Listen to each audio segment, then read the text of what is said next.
కేసీఆర్ కు మరోసారి SIT notice ఇచ్చింది. నందినగర్లోని ఇంటి గోడకు నోటీసులు అతికించారు సిట్ అధికారులు. ఆదివారం మధ్యాహ్నం 3 గంటలకు విచారణకు సిద్ధంగా ఉండాలన్నారు సిట్ అధికారులు. ఎర్రవల్లి ఫామ్ హౌస్ లో విచారణకు అంగీకరించలేదు.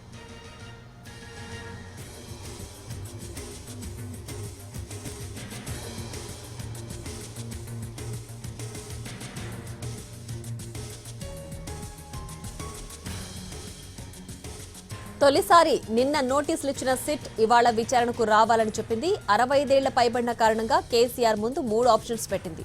జూబ్లీహిల్స్ పిఎస్ లేదంటే నందినగర్ నివాసం, అదీ కాదంటే హైదరాబాద్ పరిధిలో ఎక్కడైనా విచారణకు రావాలంటూ సిఆర్పిసి 160 నోటీసులు ఇచ్చింది.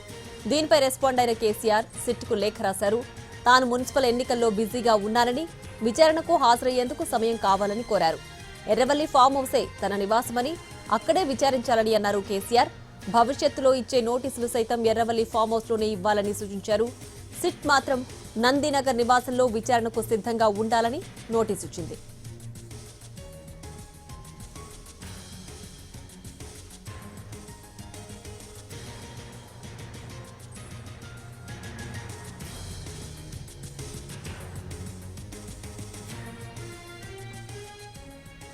కేసీఆర్ కు మరోసారి సిట్ నోటీస్ ఇచ్చింది. నందినగర్లోని ఇంటి గోడకు నోటీసులు అతికించారు సిట్ అధికారులు.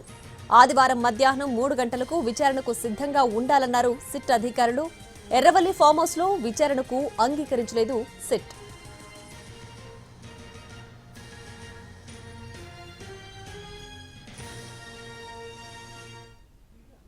తొలిసారి నిన్న నోటీసులు ఇచ్చిన సిట్ ఇవాళ విచారణకు రావాలని చెప్పింది. 65 ఏళ్ల పైబడిన కారణంగా కేసీఆర్ ముందు 3 ఆప్షన్స్ పెట్టింది. జూబ్లీహిల్స్ పిఎస్ లేదంటే నందినగర్ నివాసం, అదీ కాదంటే హైదరాబాద్ పరిధిలో ఎక్కడైనా విచారణకు రావాలంటూ సిఆర్పిసి 160 కింద నోటీసులు ఇచ్చింది. దీనిపై రెస్పాండ్ అయిన కేసీఆర్ సిట్కు లేఖ రాశారు. తాను మున్సిపల్ ఎన్నికల్లో బిజీగా ఉన్నానని, విచారణకు హాజరయ్యేందుకు సమయం కావాలని కోరారు. ఎర్రవల్లి ఫామ్ హౌసే తన నివాసమని, అక్కడే విచారించాలని అన్నారు కేసీఆర్. భవిష్యత్తులో సైతం ఇచ్చే నోటీసులు ఎర్రవల్లి ఫామ్ హౌస్ లోనే ఇవ్వాలని సూచించారు. సిట్ మాత్రం నందినగర్ నివాసంలో విచారణకు సిద్ధంగా ఉండాలని నోటీసు ఇచ్చింది.